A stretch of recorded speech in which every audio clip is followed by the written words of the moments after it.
minha irmã, Meu...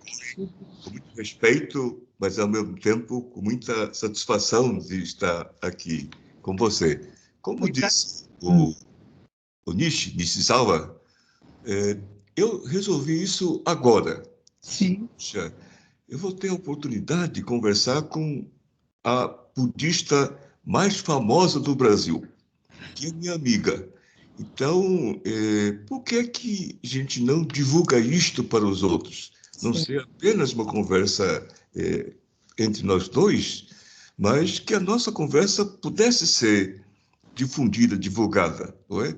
Então, o Nishi ficou atrapalhado aqui agora, e da mesma forma que você também ficou surpresa, mas essa questão, o budismo, todos sabem que é antigo, não é? Toda aquela história da Índia, no caso do budismo japonês, passa pela China, não é? Tem Dogen de um lado, mas tem Shinran Shonin do outro, não é? Isso há 800 anos atrás, etc. E é claro que naquela época não existia esta facilidade da virtuosidade, do digital. Agora, você é realmente uma pioneira, você é corajosa. Você já há algum tempo está presente nessa virtual. O que é que, como é que seria, como é que você vê o budismo nesse mundo atual digital? Eu acho que é uma oportunidade muito grande de acessar o maior número de pessoas, porque geralmente as pessoas para virem até o templo e chegarem até os templos e aos monges, tem trânsito, tem cidades diferentes, tem certas dificuldades. Mas quando nós nos disponibilizamos a estar nas redes sociais, as pessoas na sua casa podem ter acesso às informações e aos ensinamentos. Isso não significa que não voltem a vir aos templos. Nós começamos isso com mais intensidade na pandemia. A pandemia aqui, o ano passado, 2020, nossa, o primeiro semestre de 2020 eu não saí diferente das telas. Teve até momentos que eu precisava pôr óculos escuros à noite, porque os olhos ficaram muito cansados. A luz da tela é a luz do amanhecer, né? Então é muito cansativo passar o dia inteiro em frente às telas. Então eu fui diminuindo pouco a pouco.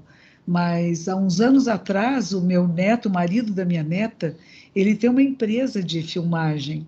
E ele assistiu uma palestra minha aqui no templo, e ele disse: Posso divulgar, posso pôr nas redes? Eu falei: ponha. E foi um sucesso.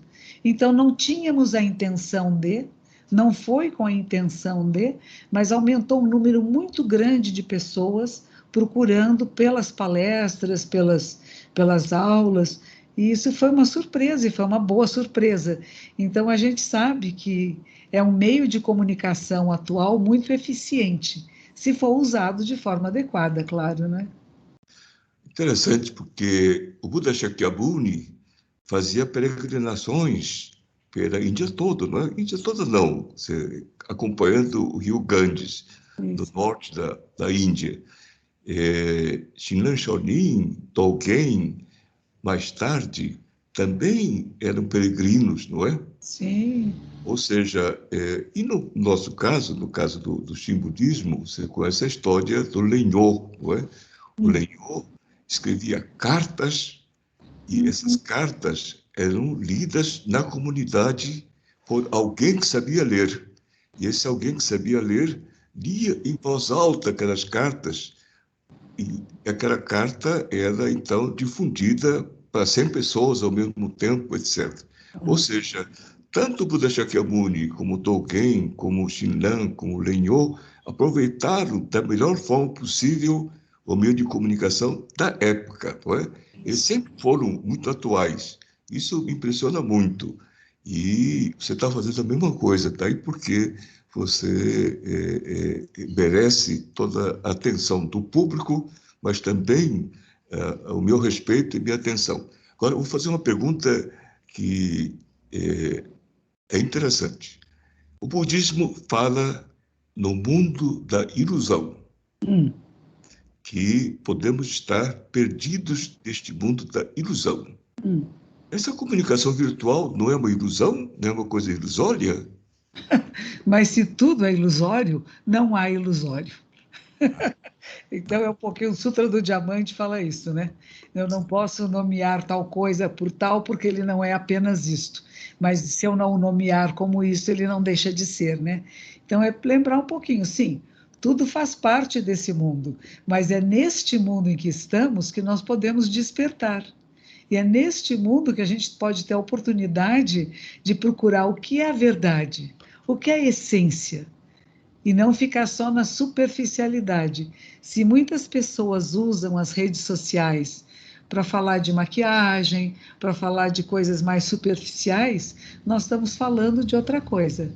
Nós estamos falando da essência da mente, estamos falando do coração, do que é essencial nesse mundo, né? E que as pessoas reflitam um pouco sobre como viver a sua vida com plenitude, com respeito, com dignidade, né? E nós podemos fazer isso. Então, Esperava exatamente ouvir isto de você. Eu fico muito satisfeito e honrado em estar ouvindo isto, não é? Já valeu o fato de nós estarmos nos encontrando virtualmente. Agora, especialmente nesta era, pelo menos, não é? Você é bem mais jovem do que eu, mas, de todo modo, nós nunca passamos por essa situação da pandemia, não é? Teve gripe espanhola, teve HIV, etc. Mas esta pandemia é muito especial. Tivemos situações difíceis, como a Segunda Grande Guerra, no caso nosso, não é? Tivemos uma situação de um regime autoritário em que morreram pessoas, desapareceram, outras pessoas foram presas, torturadas, etc. Mas não a pandemia, porque não é só no Brasil, mas no mundo todo, não é? sim. E não são só os ativistas que são perseguidos pela pandemia.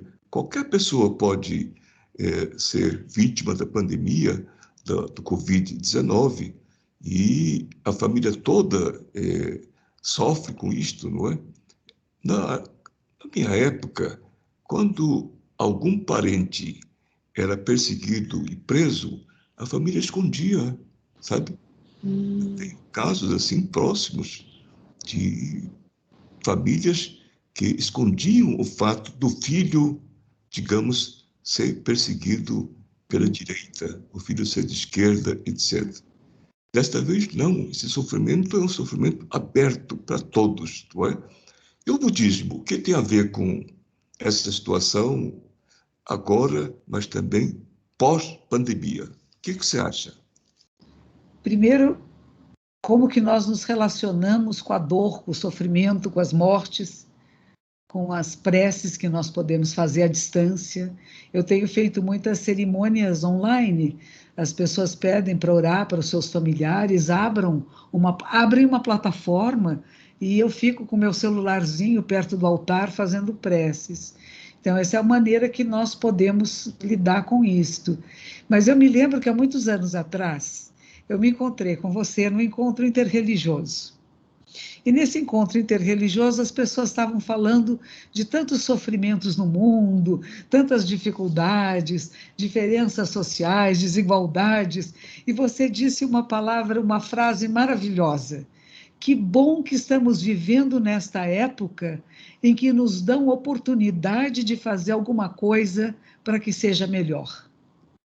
E é isso, Você não é? sabe que eu falo as coisas de improviso e Uhum, muitas vezes não me lembro, os outros que me lembram. eu Muito sei. obrigado pela lembrança, Moja. Mas é uma maravilha, porque as pessoas estavam muito reclamando de tudo, né? E você disse: nos é dado viver nesta época num país onde há pobreza, há desigualdade, há tantas dificuldades, para que a gente possa fazer alguma coisa a respeito. Não só falar, mas o que é que agimos para modificar? E eu acho que é um pouco isso. Essa pandemia, que não é só do Brasil, é do mundo, embora tenha tido uma péssima atividade gerencial, governamental, para lidar com a pandemia aqui no Brasil, mas, ao mesmo tempo, isso está acontecendo no mundo todo. Então, o mundo todo está sofrendo agora. E cabe a nós minimizar dor e sofrimento. Eu acho que é isso que fazemos.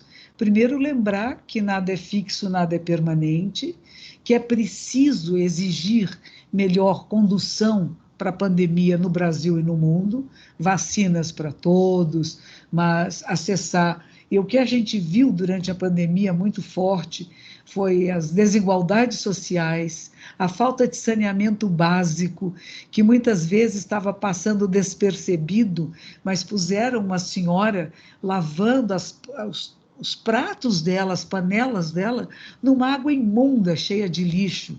E isso ficou muito chocante para todos nós. Como o racismo ficou lá nos Estados Unidos, com o Floyd sendo morto e assistimos um assassinato público. Aqui no Brasil, no Rio Grande do Sul, o Beto foi da mesma forma assassinado na saída de um supermercado. E hoje em dia, o que aconteceu? A partir disso, o que surgiu? Um movimento muito grande a respeito das pessoas negras, dos pretos, que estão sendo incluídos agora em programas de televisão, em produtos de beleza, coisa que não havia antes.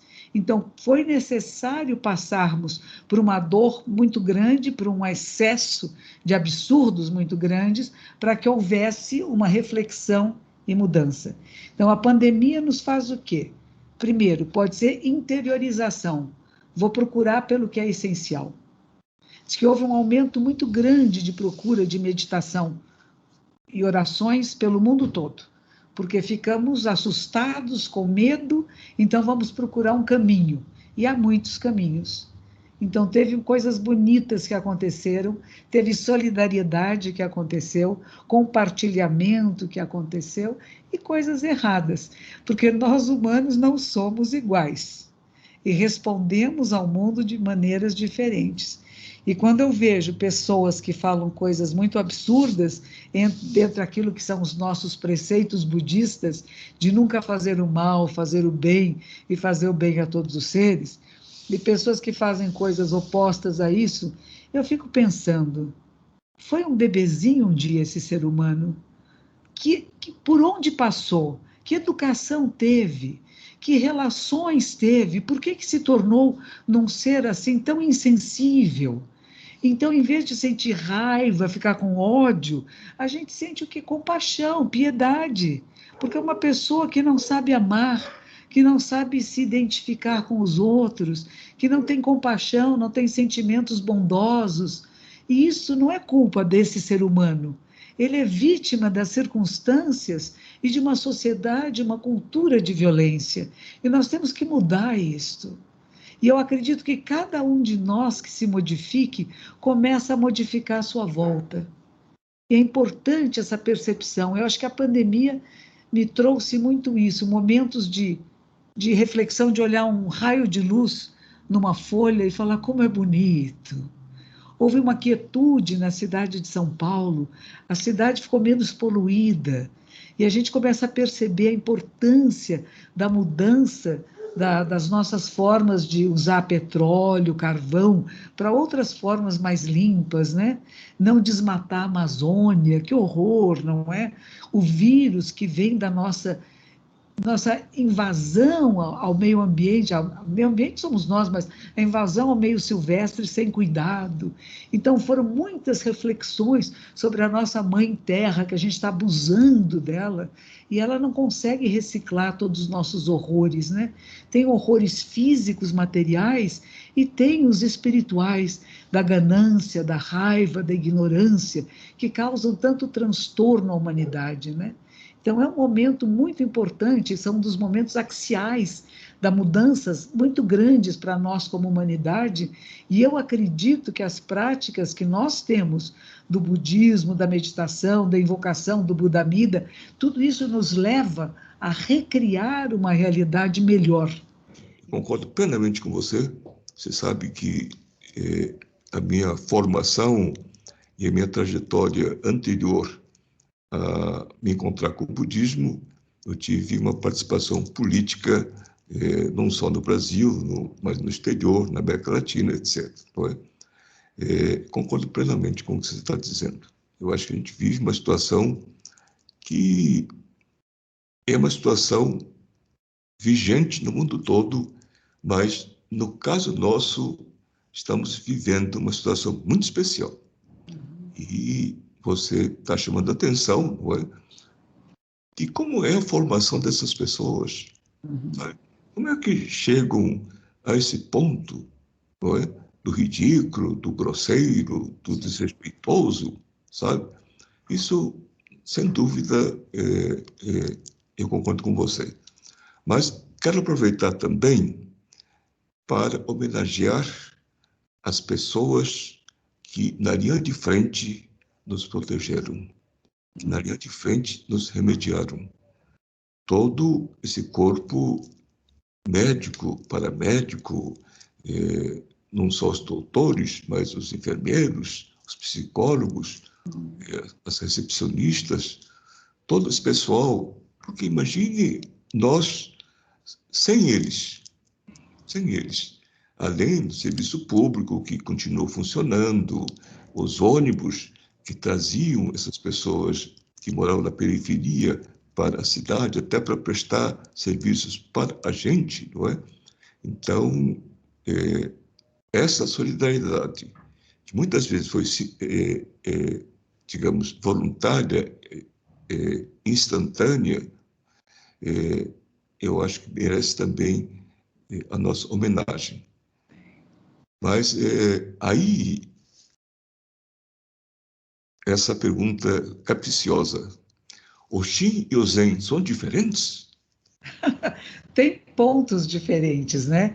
Eu acho que talvez nas nossas práticas, por exemplo, eu sei muito pouco do Shin, muito pouco. Eu sei que a invocação de Amida Nyorai, que é o Buda da luz infinita, e que se faz muitas vezes, e alguns fazem repetidas vezes, né? Namo Amida Butsu, Namo Amida Butsu, Namo Amida Butsu. Enquanto no budismo, a nossa prece seria, se fôssemos falar o nome de Buda, seria Shakyamuni Buda, que é o Buda histórico. E a nossa base essencial da prática é o zazen silencioso, né? Então, o que nos diferencia, talvez do Zen budismo, que a palavra Zen quer dizer meditar. Então, seria a base de toda a prática do Zen budismo, a meditação.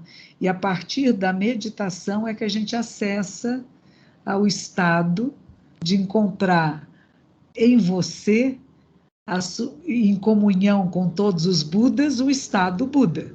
Enquanto que eu acredito que o Shin, ele tem sempre é a Amida Buda que vem nos salvar.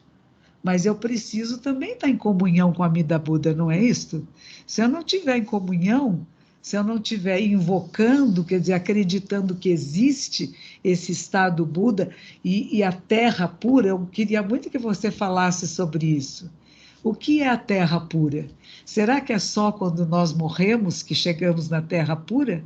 Será que nós podemos fazer da nossa vida, mesmo no meio desta pandemia e de todos esses exageros e absurdos que a gente vê à volta, também perceber que aqui é a terra pura? Quando a gente vê o que aconteceu ontem lá no Afeganistão, as pessoas que se tomam bombas e queimam e tantas mortes, onde está a terra pura? Monja, É. eu acho importante, não sei como posso responder em poucas palavras, mas Suzuki, aquele intelectual japonês, acadêmico, que faleceu no século passado, não sei exatamente em que ano, Sim. mas que foi o grande apresentador do budismo japonês para o Ocidente, porque ele escrevia em inglês, era casado com uma americana ou inglesa, não me lembro bem. Ele não era monge, ou pelo menos não exercia o papel de monge, talvez tenha nascido de uma família budista, mas ele dizia, e foi mal recebido, tanto pelo Zen budismo como pelo Shin budismo. Por quê? Ele dizia o seguinte, olha, o Zen e o Shin são duas faces da mesma moeda, Olha que ótimo. porque não existiria o próprio poder de que fala o Zen sem o outro poder, o poder do Buda Amida. Esse poder do Buda Amida, outro poder, nada teria validade se não iluminasse o próprio poder que as pessoas têm dentro de si. Ou seja, a luz do Buda é para iluminar a luz que está dentro de você.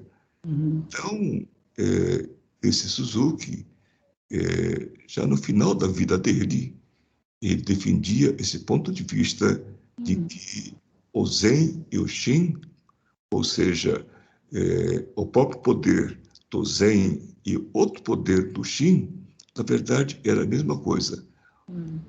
O poder próprio não existiria sem o outro poder, Sim. e outro poder não existiria sem o próprio poder. Sim. Eu fico com o Suzuki, sabe? O fato de até nós estarmos aqui conversando, esperamos que o público, de maneira geral, entenda por que o Shin pode conversar com o Zen pode conversar com o Shin, não é?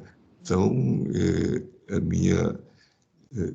o meu posicionamento é este, não é só amizade pessoal com você, não é só respeito mútuo, mas eu acho que nós, como Zen budista, no seu caso, e no meu caso, como Shin budista, podemos contribuir para a paz no mundo e essa situação de pós-pandemia vai ser um trabalho, digamos, muito proveitoso para todos nós. Não é? Eu esqueci qual foi a pergunta que você fez mesmo. E assim seja. Para muitas pessoas que estão dizendo que o mundo é cheio de sofrimento, de dor, né? No Sim, Afeganistão, os pura. talibãs tomaram o poder, um grupo foi lá, jogou duas bombas, duas pessoas fizeram suicídio, mataram tantas pessoas, acabou de acontecer isso agora, e cadê a terra pura? Terra pura, em primeiro lugar, né, Monja? Sim, É uma palavra bonita. é linda. Terra pura, não é? Palavra bonita. Agora, onde está a terra pura? Aí há divergências doutrinárias. Não é? Sim. Não, a terra pura a gente só alcança depois da morte, que é, digamos, a pregação tradicional do Shin budismo. Você só vai conhecer a terra pura depois da morte. Como eu não conheço ninguém que tenha ido lá e tenha retornado, eu não sei se é verdade ou não, não é? Depois da morte. Tem outros que dizem que a terra pura é um estado de espírito. Estado de espírito. Você pode alcançar a terra pura em qualquer momento, não é? Através da recitação, que é a nossa prática meditativa, não só através da recitação, mas quando nós cumprimentamos e somos cumprimentados pela outra pessoa. Por exemplo, quando eu vi você, me senti na terra pura, não é? Então, aquele momento de paz, de felicidade, de alegria, pode ser momentos de terra pura. E tem outra tese de que a terra pura é aqui mesmo. É o Sansara. É isso aí. Sansara.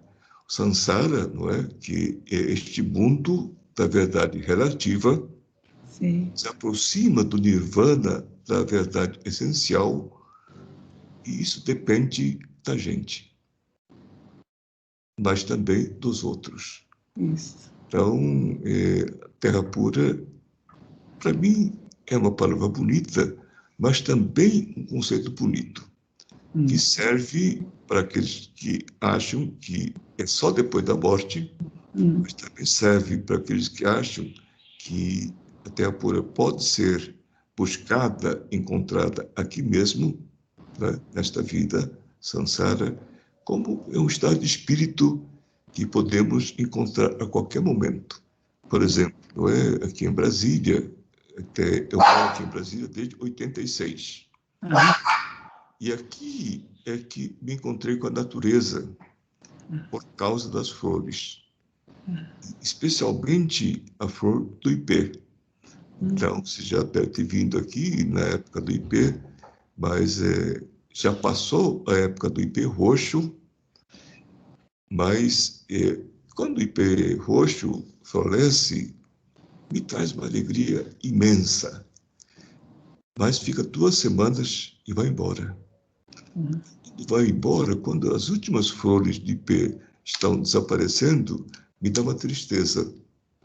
Então, da alegria para a tristeza, mas em seguida vem o ipê amarelo. Esta semana, ontem ou anteontem, os ipês amarelos floresceram aqui em Brasília. Um esplendor de amarelo. Antes era um esplendor de cor-de-rosa ou de roxo, não é? E hoje é um esplendor de amarelo. A minha janela, especialmente, dá para as flores, dá para uma árvore frondosa de cambuí, que é muito especial. Muita gente confunde cambuí com ipê, porque são flores amarelas. Agora, o ipê amarelo é impressionante, isso que é impressionante, está em galhos secos. Uma árvore que você acha que já está seca, não é? Já está morta, porque está seca, de repente floresce com ipê roxo, com ipê amarelo, agora depois vem ipê branco, não é? Agora, cambuí é muito especial, porque tem as folhas verdes. Então, entre as folhas verdes aparecem flores miúdas, que são amarelas. Então, interessante é o verde e amarelo. Talvez seja uma flor que representa, não é, esta brasilidade, que é muito especial, não é? Sim. Eu vou te perguntar isso. Você que esteve no Japão tanto tempo, você levou muito a sério a vida no mosteiro, consta que você era uma hippie, estava lá em São Francisco, Los Angeles, e de repente se torna budista, mas não foi tão de repente, porque você foi para o Japão, ficou lá vários anos, não é? Mas o que é essa tal da brasilidade? O budismo é só para os orientais? É só para os japoneses? No nosso caso, eu não tive tanto tempo no Japão. O período mais longo que eu ficava no Japão, que eu fiquei no Japão, era de 3 meses. Fiquei algumas vezes 3 meses, exatamente para fazer o seminário do Shinbudismo. Agora, não. Você esteve lá mais de 10 anos, não é? Não só ficou mais de 10 anos, mas retorna ao Brasil como superintendente do Zen Budismo voltado para toda a América do Sul. Então, você pode falar melhor do que ninguém o que é o budismo para os orientais, para os ocidentais, o que é o budismo para o japonês, o que é o budismo para o brasileiro. Você poderia, eu acho que é complicado o tema, mas você podia falar em poucas palavras esta conjugação e esta diversidade. Muito bom. Primeiro, eu queria comentar uma coisa que você falou agora há pouco, e que são as palavras que Dogen Zenji Sama também dizia, né? Dogen Sama é o fundador da minha ordem no século XIII. Sansara é nirvana. Que as pessoas acham que o estado, que a terra pura, o lugar sagrado, está separado daqui. E ele diz não. É nisto, é nessa confusãozinha que a gente vive e que a gente descobre a beleza da flor, né? As cores diferentes, a beleza da vida que está presente em toda parte. Aqui em frente da minha janela, há 21 anos atrás, me deram uma cerejeira, que veio de Minas Gerais. E essa cerejeira, este ano, pela primeira vez, floresceu abundantemente, toda cor de rosa. Eu E ao conheço lado, sua casa, você sabe que eu conheço sua casa, não é? pois é, tinha uma cerejeira pequenininha ali na frente, este ano Vou visitá-la. Vou veio visitá-la assim. para ver o Sakura. E aqui do lado tem o ipê amarelo, que também acabou de florescer. E os passarinhos, a gente tem muitos passarinhos verdinhos aqui, que eles vêm em bandos, e eles tiram as folhas, as flores, e chupam o líquido docinho que está lá, e o chão fica cheio de ipê amarelo, mas é os passarinhos que tiraram também muitos deles. Então, tem uma coisa maravilhosa que é perceber que essa terra sagrada, ela está aqui conosco, sim, e que depende do nosso olhar. E esse olhar, o que você falou também, muito importante. Perguntam para mim, a senhora é otimista ou pessimista? Eu falei, o Zen e o budismo é realista. Nós temos que ver a realidade como ela é e como é que eu atuo para modificar essa realidade quando pode ser modificada. Porque tem coisas que nós não podemos mudar, mas aquilo que a gente pode dirigir. Agora, você está num avião maravilhoso, o seu cenário todo mudou. Eu tive uma grande surpresa, que de repente você parece que está até numa nave espacial, mas é um avião de grande luxo, imenso. Essa nave espacial, como diz o Boff, que é muito querido, né? Que nós estamos nessa nave espacial chamada planeta Terra, né? E que estamos todos juntos e unidos, e cabe a todos nós levar essa nave, né? Mas mover-se com ela, estar com ela, fluir com o fluir da vida e não querer alguma coisa separada. E agora, qual era mesmo a sua pergunta? Eu esqueci. Deixa eu só tirar. Entrou de alguma forma esse. Ficou uma maravilha isso aqui. De repente ele viajou, foi para o espaço. Tá lá. Eu achei muito bom. Falei, nossa. Talvez alguém queira esteja querendo participar dessa conversa, não é? Sim. Mas percebi que a gente está dentro de uma nave. Pois é. Por isso que eu estou dizendo que, sei lá, sabe, essa coisa da ilusão, essa ilusão digital, não é? Passa a ser muito real, não é? É verdade. Isso é impressionante, viu, Monja? Isso é muito impressionante. Eu fico impressionado, porque eu até conto para as pessoas que essa coisa de computador tinha o tal de centro de processamento de dados. E a minha faculdade, que é a Faculdade de Economia da USP, foi uma das primeiras faculdades a assumir a computação. Esse tal do CPC, não é, era uma casa de 3 andares, cheio de fitas, de cartões e tal, etc. Aí me disseram que hoje esse celularzinho tem não sei quantas vezes a capacidade daquilo tudo que estava naquela casa de 3 andares. Para mim é uma caixa mágica, não é? Mas estamos aqui graças a essa magia. Eu tenho uma coisa interessante. A minha mãe é japonesa. Sim. Meu pai é brasileiro, o Licei, nascido numa fazenda de café em Araçatuba, não é? Mas a minha mãe teve uma influência muito grande, que é japonesa, e eu aprendi o japonês dos 5 aos 15 anos, durante 10 anos, 4 horas por dia. Tanto é que um outro amigo, o amigo mais antigo, é Ricardo Mário Sensei. Ah, sim. Por quê? Porque eu conheci ele quando ingressei no ginásio do Estado, o Colégio Roosevelt, do Parque Dom Pedro, não é? E nós ficamos amigos. Eu não falava quase nada de português, não é? Nunca entendia, não conhecia a cultura brasileira, e foi ele que me introduziu os autores brasileiros, né? Graciliano Ramos, José de Alencar, Machado de Assis, não é? Jorge Amado, etc. E a minha mãe ensinou japonês para Ricardo Mário Gonçalves. Olha que interessante. Tanto é que Ricardo Mário Gonçalves, na presença dos outros, até de forma proposital, diz: olha, eu sou budista hoje por causa da mãe do Sato, viu? Foi a mãe dele que me ensinou japonês. Não é? Agora, não, você esteve um tempo grande no Japão, no mosteiro feminino, não é? Então, você pode falar perfeitamente. Depois você retornou ao Brasil com o superintendente do Zen. Então, você pode falar perfeitamente sobre a brasilidade, sobre os japoneses, sobre os japoneses do Brasil, não é?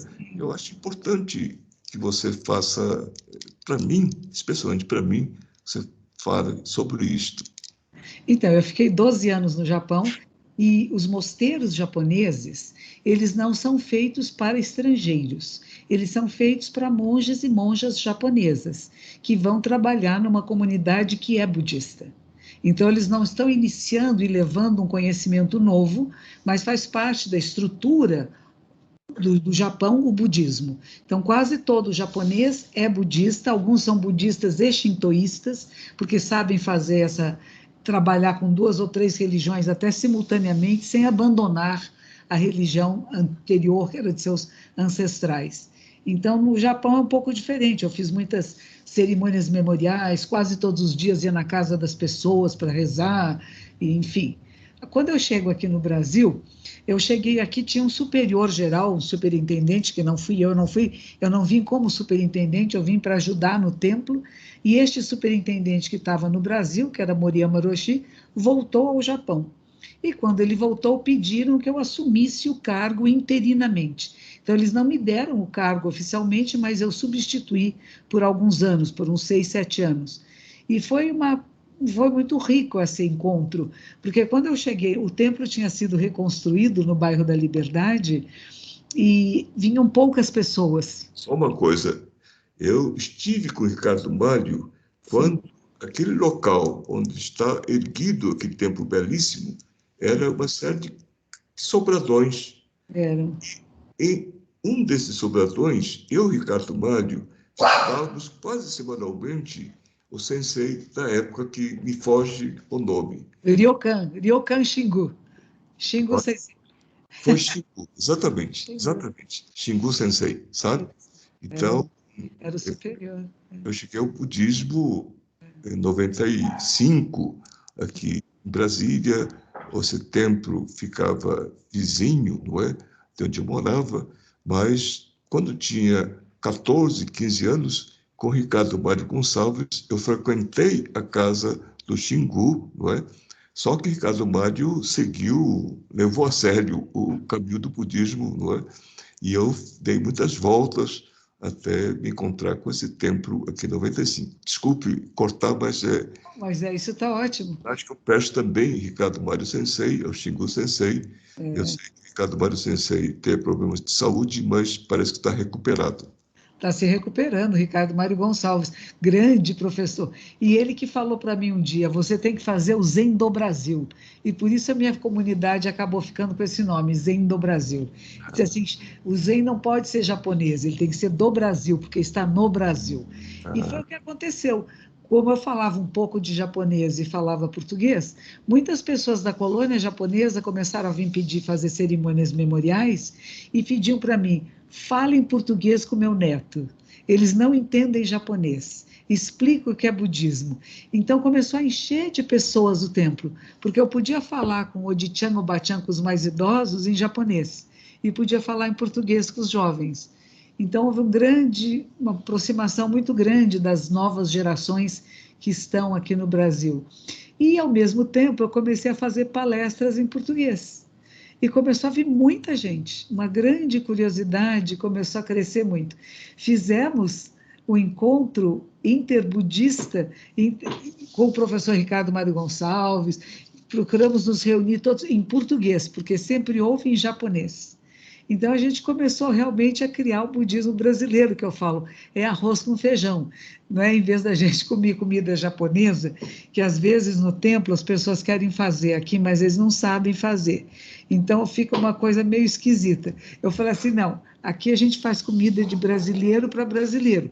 Aí, de vez em quando, a gente põe uma comidinha japonesa bem gostosa, para eles perceberem a origem. Então, é bonito ter essa origem histórica, né? O Zen e o budismo todo que vem da Índia, passa pela China, da China chega no Japão, e o que está chegando no Brasil é o Zen budismo japonês. Ele não é de outros países, veio direto do Japão para cá, com a imigração japonesa, importante, né? Que trouxeram seus altares familiares, que mantiveram a fé, o carinho, o respeito, a dignidade, né? Eu falo que deixaram, assim, um caminho luminoso e que cabe às novas gerações a manter essa luz acesa, né? Que é o respeito, o trabalho, a consciência da natureza e de que somos um só corpo, uma só vida com tudo que existe. Então, tem um cuidado respeitoso, que é esse prazer que você estava falando mesmo das flores, da beleza que está em toda a natureza e que muitas vezes as pessoas não percebem. Essa coisa que no Japão, por exemplo, na lua cheia, né, e na época das cerejeiras, o pessoal senta embaixo das árvores para tomar saquê e escrever poesia. Eu até acho, viu? Desculpe cortar, Isso, que a pandemia foi uma mensagem da natureza, dizendo: olha, vocês seres humanos não podem nos tratar tão mal, sabe? A natureza não pode ser maltratada. Isso eu aprendi no budismo também, de que seres sensíveis, seres sencientes, como se fala, não é? Foi traduzido para a nossa língua, seres sencientes, são seres sensíveis. Seres sensíveis não são só os seres humanos, ótimo. são os seres animais. Por exemplo, estou com meu cachorrinho aqui nos meus pés, sabe? Ele gosta de aparecer até na televisão. Daqui a pouco eu vou mostrar ele para você, sabe? Mas não só seres animais, seres vegetais. Isso, Ou seja, tudo tem vida. isso, Então, o materialismo que, digamos, parece caracterizar o modernismo, na verdade, esse materialismo falta o complemento da parte não material, que é o que o budismo pode mostrar. O que é a espiritualidade? É essa conjugação entre a mente, o coração e o corpo, não é? isso. Isto é a espiritualidade. Então, estou aproveitando para mostrar, não é, como é que fui chegando. Eu acho que você, de alguma forma, a partir dos anos 80, não é? O Ricardo Mário, desde os nossos 15 anos. Eu cheguei ao budismo bem mais tarde, 95, Hum. mas também carrego essa formação diferente do Ricardo Mário Sensei, diferente da sua formação, mas estamos envolvidos, mergulhados nesta brasilidade. É isso. E existe uma procura muito grande agora, né? Brasileiros de todas as partes, pessoas de todas as partes do mundo, eles estão percebendo a importância do budismo e a importância desse autoconhecimento que transcende o eu, que não fica preso só na sua história pessoal, mas, como você falou, é perceber-se a vida da Terra e que estamos comungando com tudo que existe. E todos são essa natureza Buda, né? O meu professor no Japão, ele sempre criticava até essa palavra seres sencientes, como se fosse só ser humano, né? Ele dizia Exato. assim, não, shujo quer dizer tudo que existe. É tudo, da menor partícula, e tudo está vivo, e tudo está em movimento e transformação. É o respeito a todas as formas de vida, né? E essa expansão da consciência é o que eu acho que vai ser a grande transformação da humanidade para mudanças sociais, políticas e econômicas. Essa visão mais ampla, não é só vou defender este grupo ou aquele, é tudo. E quando a gente percebe que estamos ligados a todos, vamos fazer o bem para todos. Sem dúvida, sem nenhuma dúvida, sabe? Eu fico muito satisfeito, alegre e honrado em ouvir isso de você. Eu acho que é isso mesmo. Por exemplo, não é? O ar, o universo, o que significa? O ar não tem fronteiras, não é? As Isso, fronteiras são nós que inventamos, não é? é isso. Para passar de um país para o outro, para passar de um rio, a margem de cada rio, a margem de lá do rio, não é? Mas o mundo não tem fronteiras, É isso.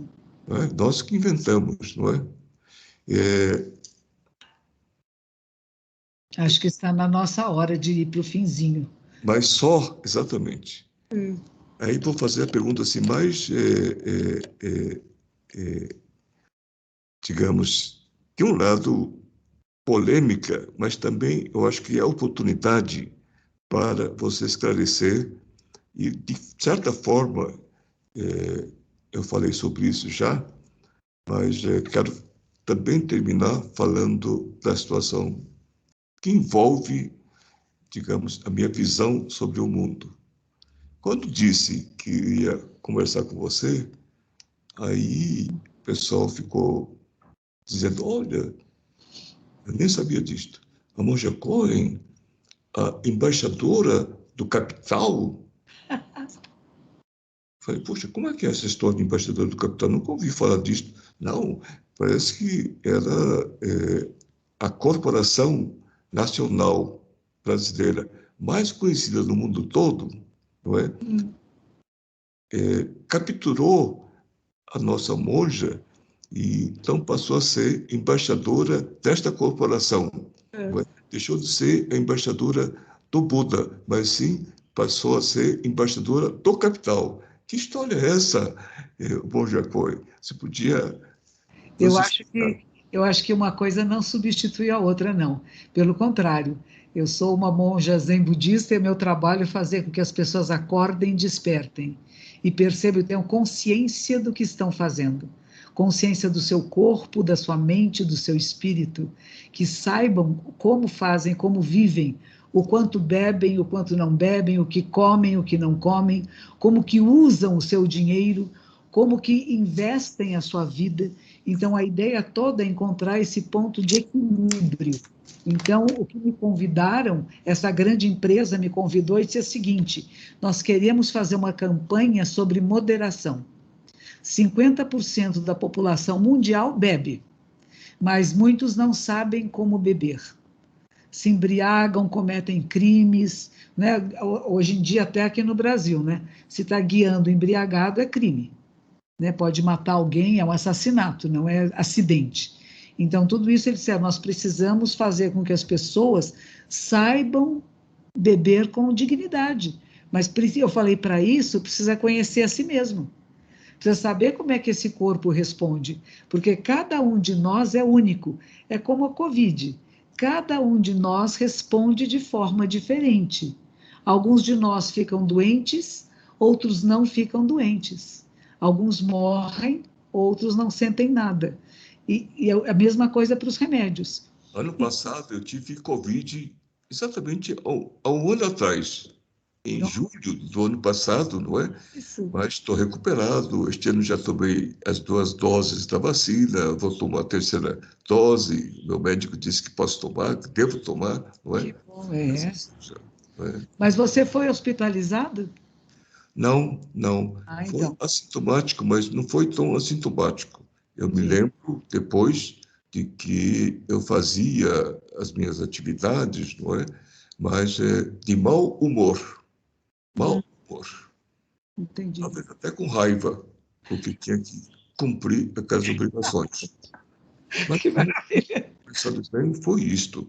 É, Mas, depois fiz exame e deu positivo, quer dizer, ou seja, eu estava com Covid, não é? isso. Aí passou e tal. Eu fiquei preocupado com as pessoas que estavam ao meu redor, não é? Todos eles fizeram um teste, mas nenhum ficou contaminado. É que bom. E só eu que tive o exame positivo. Mas eu passei por essa experiência e eu acho, monja, foi um privilégio meu, porque eu senti o sofrimento que as pessoas passaram contaminando ou contraindo Sim. esse vírus, não é? E com risco de até passar para os outros. Eu passei por isto, não é? Sim. Então, para mim foi um privilégio ter Pois, passado por isso. então, essa mudança de olhar é que as pessoas precisam ter na vida, não é? E essa mesma mudança, quando essa empresa me procurou, eu não perguntei se é uma empresa grande, pequena. A proposta era, vamos fazer uma campanha de moderação, das pessoas terem consciência do que estão fazendo, de saber a quantia adequada para tudo, para sal, para açúcar, para álcool, para café, para tudo. Até mesmo para oração, ficar o tempo todo em oração, oração, oração, acaba virando uma coisa mecânica que perde a sua preciosidade, né? Então, nós temos que saber encontrar o caminho do meio, como dizia Buda, né? Que é o caminho do equilíbrio. Então, me pediram se eu podia dar umas dicas para eles, para fazerem a campanha. E eu conversei. Falando, a senhora fazia um filmezinho? Eu falei, faço. Seja presente, respire, conheça seu corpo, perceba suas necessidades, quando está com raiva, com alegria, não é? O que você faz nessas circunstâncias? E alguns psicólogos fizeram umas perguntinhas para as pessoas saberem se estavam bebendo de forma adequada ou não. Porque não é dizer não beba, e nem é dizer embriague-se. o que você bebe é adequado para você, porque não tem padrões para todos, né? Que cada um é um. Então, fiz junto com psicólogos isso daqui. Eu falei, claro, eu disseram, vamos chamar a senhora da nossa embaixadora de moderação. Eu falei, que nome bonito, gostei. Embaixadora do caminho do meio, que é o caminho de Buda. Estou de pleno acordo. Então, uma coisa não anula a outra. E aí falaram mais, é o capitalismo. Eu falei, pois é, nós vivemos numa época capitalista, numa sociedade de consumo. E embora isto seja levado para o lucro de uma empresa, mas esta empresa quer ter lucro e quer, ao mesmo tempo, educar as pessoas. E eu entro no processo educacional. Eu concordo que educar é bom, que as pessoas se conheçam é bom, que as pessoas saibam o que beber, quando beber e como beber, é benéfico. Então, eu entro neste viés. Mas, infelizmente, ou felizmente, acho que é até bom, eu não estou ganhando os bilhões que essa empresa ganha. Tomara que você ganhe, tomara que você ganhe. Eu Olha, sei que é até bom, mas não estou ganhando. satisfeito e aliviado com essas palavras que você disse. Eu fiquei sabendo disto, né, uma pessoa veio me contar, assim, com toda, digamos, estranheza, né, no sábado.